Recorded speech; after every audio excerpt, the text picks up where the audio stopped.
নমস্কাৰ আপোনালোক সকলোকে নতুন এটা ভিডিঅ'ৰ সৈতে স্বাগতম জনাইছোঁ।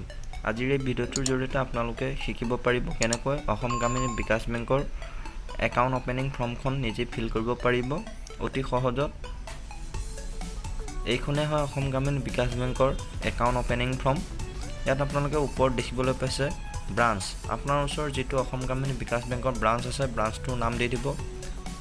তাৰ সাইডত লিখা আছে একাউণ্ট নম্বৰ। যেহেতু আপোনালোকে একাউণ্ট অপেনিং কৰিছে, আপোনাৰ হাতত একাউণ্ট নম্বৰ নাই, ইয়াত একাউণ্ট নম্বৰটো এৰি দিব। তাৰপাছত তলত দিয়া আছে সেভিংস কাৰেণ্ট। ইয়াত আপোনাৰ সেভিংসত ক্লিক কৰি দিব। যদি কাৰেণ্টত খুলিব বিচাৰে কাৰেণ্টত দি দিব। তাৰপাছত পাৰ্সোনেল ডিটেইলছ, কাষ্টমাৰ টাইপ। ইয়াত লিখা আছে general public, staff, senior citizen, minor. ইয়াত জেনেৰেল পাব্লিক যদি হয় জেনেৰেল পাব্লিকত ক্লিক কৰি দিব। সিনিয়ৰ সিটিজেন হ'লে সিনিয়ৰ সিটিজেনত ক্লিক কৰি দিব আৰু মাইনৰ যদি হয় ক্লিক কৰি দিব মাইনৰ। তাৰপিছত লিখা আছে ফাৰ্ষ্ট এপ্লিকেশ্যন যদি আপুনি যদি সিঙ্গল একাউণ্ট খুলিব বিচাৰিছে, সিঙ্গল আপোনাৰ অকল আপোনাৰ নামটো দিলেই হ'ব। যদি জইন কৰিব বিচাৰিছে সেকেন্ডত আপোনাৰ যোনজনৰ জইন একাউণ্ট খুলিব বিচাৰিছে যাৰ লগত সেই মানুহজনৰ নাম দি দিব।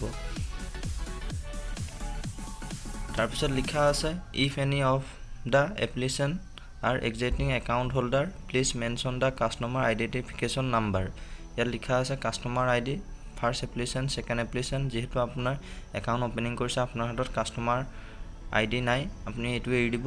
তাৰপিছত পান কাৰ্ড নম্বৰটো ইয়াত দি দিব।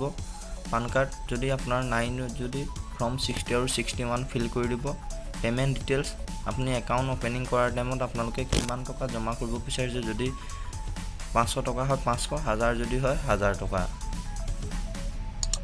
তাৰপিছত তলত দিয়া আছে chequebook, debit card, mobile banking, internet banking আৰু SMS লিখা আছে। ইয়াত লিখা আছে ফেচিলিটি ৰিকুৱাৰ্ড, চেকবুক।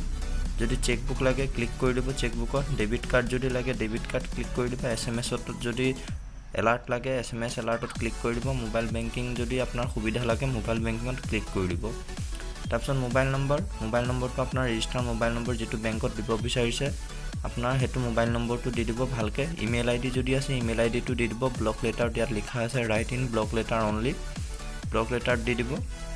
তাৰপিছত ইয়াত লিখা আছে interest payment frequency in case fixed deposit, এইটো আপোনালোকে এৰি দিব, এইটো নালাগে পূৰাব। তাৰপিছত ইয়াত লিখা আছে ইন্ট্ৰডাকশ্যন, ইয়াত এইবিলাক আপোনালোকে এৰি দিব। তাৰপাছত ইয়াত দি দিব ফুল সিগনেচাৰ অফ এপ্লিকেশ্যন। ইয়াত লিখা আছে ইয়াত ফুল সিগনেচাৰ দি দিব যদি সিঙ্গল একাউণ্ট খুলিছে, আৰু যদি জইণ্ট একাউণ্ট কৰিছে ইয়াত সেকেন্ডত জইণ্ট একাউণ্ট মানুহজনৰ সিগনেচাৰটো দি দিব। তাৰপিছত name to be displayed on ATM card. ATM কাৰ্ডখনত আপোনাৰ কি নাম লাগিব ইয়াত ধুনীয়াকৈ নামটো লিখি দিব, যিটো নামত আপোনাৰ ATM কাৰ্ডখন লাগে। তাৰপিছত এইবিলাক একাউণ্ট অপাৰেটিং ইন্ট্ৰডাকশ্যন এইবিলাক এৰি দিব। এৰি দিয়াৰ পিছত ইয়াত ফটো এখন দি দিব। যদি সিঙ্গল একাউণ্ট হয় সিঙ্গল, আৰু যদি জইণ্ট হয় সেকেন্ডত জইণ্টৰ ফটো দি দিব। তাৰপিছত ইয়াত লিখা আছে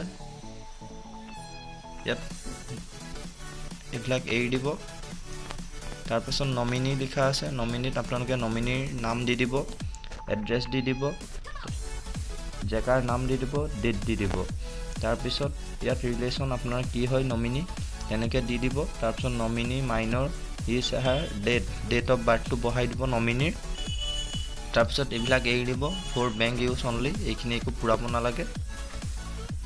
এনেকৈ কৰিব পাৰিব অতি সহজতে। যেতিয়া ফৰ্মখন ফিল কৰি দিব, ফিল কৰি পেলাই ভোটাৰ আইডি, পান কাৰ্ড, যদি আধাৰ কাৰ্ড আছে আধাৰ কাৰ্ড জেৰক্স আপোনাৰ ওচৰৰ ব্ৰাঞ্চত দি দিব। এনেকৈ অতি সহজত আপোনালোকে অসম গ্ৰামীণ বিকাশ বেংকৰ একাউণ্ট অপেনিং কৰিব পাৰিব। যদি ভিডিঅ'টো ভাল লাগিলে লাইক এটা কৰি দিব, আৰু অসম টেক চেনেলটো যদি এতিয়ালৈকে ছাবস্ক্ৰাইব কৰা নাই ছাবস্ক্ৰাইব কৰি ল'ব। ধন্যবাদ।